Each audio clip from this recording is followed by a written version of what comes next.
Hello, I am Shubhendu Chandar, chartered accountant.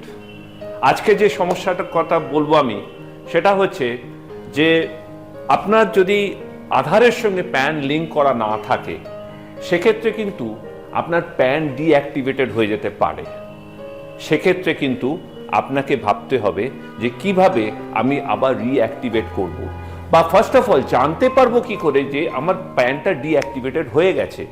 সেটার জন্য আপনাকে কিন্তু আপনার ইনকাম ট্যাক্স পোর্টালে আপনার ইউজার আইডির পাসওয়ার্ড দিয়ে ঢুকতে হবে এবং স্ট্যাটাসে গিয়ে দেখতে হবে যে আপনার প্যানটা অ্যাক্টিভ আছে কি নেই।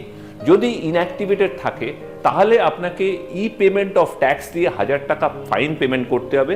তারপরে আপনাকে গিয়ে নর্মাল কোর্সে আপনার প্যান এবং আধার লিঙ্ক করে দিতে হবে থ্রু দ্য পোর্টাল ইটসেলফ। আপনি যদি নন রেসিডেন্ট হন এবং ওসিআই কার্ড হোল্ডার হন, সেক্ষেত্রে কিন্তু আপনি যদি 182 দিনের কম থাকেন ভারতবর্ষে, you are not mandatorily required to have an Aadhaar card.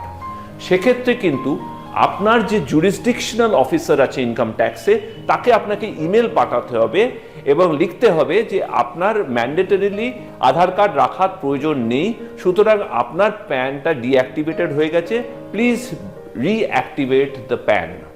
যদি আপনার প্যান রিঅ্যাক্টিভেট না হয় তাহলে কিন্তু অনেক ধরনের ট্রানজ্যাকশন ইনক্লুডিং আপনার রিফান্ড আসবে না।